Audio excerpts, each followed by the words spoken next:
This is a petite knit pattern. I've done quite a few of her patterns, and originally I found them hard to read, but now having done the other one, I think they're pretty well written. The one thing I would love is if she did a schematic, and I do find that they're still very her patterns, they are easier to read, but I wish I could show you this page that I'm looking at right now, where I wrote down a million different numbers to try to figure out exactly what she wanted to do, but I don't want to share the pattern because it is a paid for pattern. But I absolutely destroy my patterns, as you can see. I do still print them out rather than looking at them in a PDF, just because I am very tactile. I also think that my brain works where I remember where things are on pages, and I can't quite get that same effect with looking at a PDF. My comprehension has gone down. Maybe that's just the consequence, though, of kind of growing up, you know, going through high school without a computer, really relying on a computer. Like, we wrote all our essays by hand and read all paper books, whereas now I wonder if reading comprehension is more tied. Anyways, I digress. Yeah, like I was saying, I do like her patterns. I do find them a little hard to read. Sometimes she can be less clear because she also goes for brevity.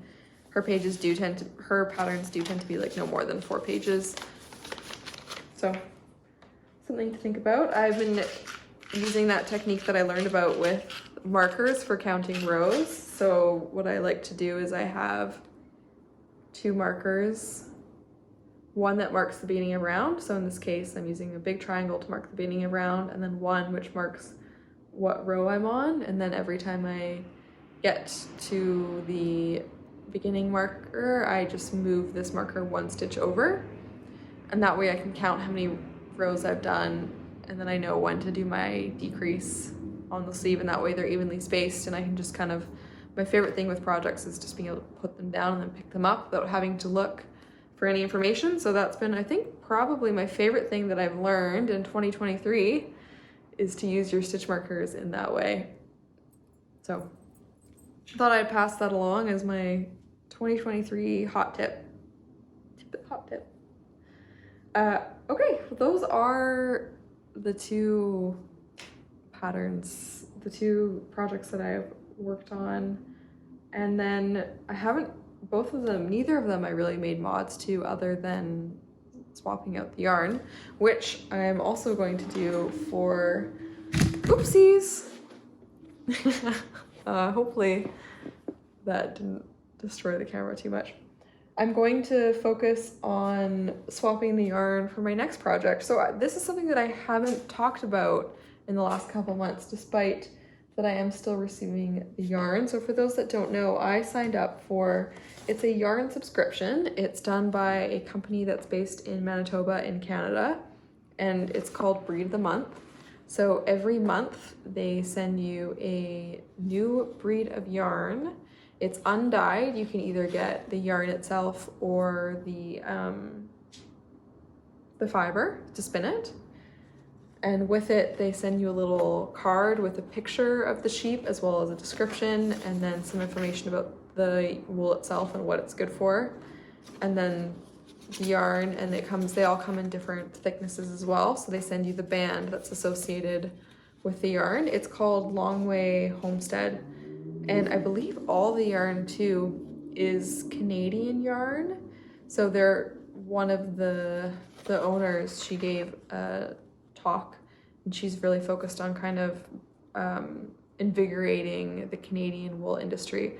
I actually she releases a calendar in January or late in the year, and it's got sheep on it, so it's a sheep calendar, and she releases it. I think it's the 2nd year that she did it, and it sold out, and I have one that I just keep on the wall. It's kind of cute just to see different pictures of sheep, and also to support. She's very heavily supporting and trying to invigorate the Canadian wool industry. So some of the sheep that we get the wool from this is wool that's not typically used for knitting. It's more when the sheep is bred for meat, which that part I don't love. I think that I may have just gotten all those sheeps, all the meat sheeps together though, because I think the first couple ones, I think there's only maybe 3 that are more meat breeds. It's interesting though, because the yarn feels different, and actually this Frisian one feels very Icelandic. So very kind of rough, and it has that same sheen and kind of more of a halo.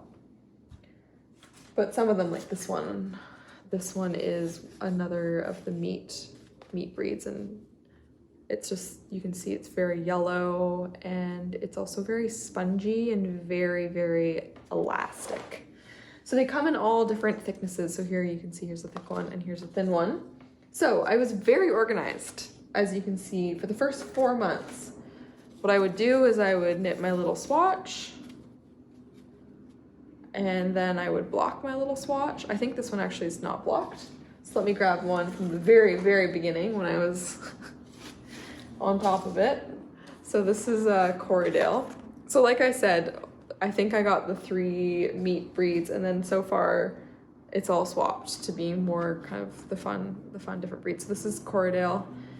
I have my swatch, I have my tag, and I have my thing, and then I tie it all together. And I was talking about these every month. I did a really good job.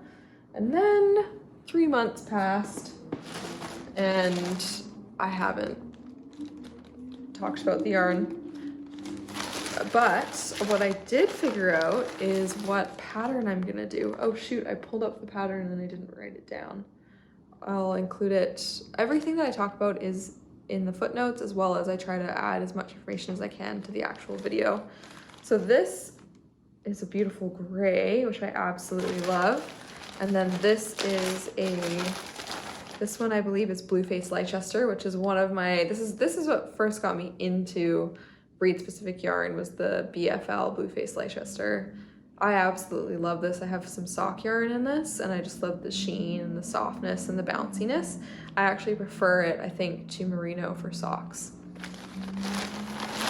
So I've got all these yarns, and they're kind of different colors and different shades of white and different textures. And I found this blanket by Purl Soho, which is seed stitch, and then it introduces, I think you hold 2 yarns at once, and then you kind of swap one out, and it kind of has this like little kind of like bright, they use bright colors, kind of marled sections that you move between. It's really, really beautiful in my opinion. It calls for 12 balls of yarn, I believe, to make like a huge throw. But what I was thinking of doing, or not 12, sorry, because I have 12. I think it calls for 24 to 36 balls of yarn. So it's a huge, huge blanket. Some of the skeins they call for though are quite small, just for the color specs. So what I was thinking of doing is doing the same idea with all this yarn that I have. And then I also, with these kind of different shades of white and yellow and gray and different thicknesses, you'll naturally get different colors in the yarn. So I was thinking of doing that same blanket, but quite a bit smaller, I think. And yeah, I was debating possibly, I have this hand-dyed kit. Originally I talked about not hand dyeing, well I guess it would be hand dyeing, but natural dyeing. But now I think it might be more beautiful just with the natural shades of the color from the sheep. I was thinking about doing a smaller blanket. I don't think I would do a baby blanket. I would hope that this is enough yarn. It's going to be 12 skeins of yarn, although I think this one might not make the cut just because it's a little too yellow. So I'll have 11 skeins of yarn, which I think should be good enough for a decent size blanket. I think that might showcase the yarn.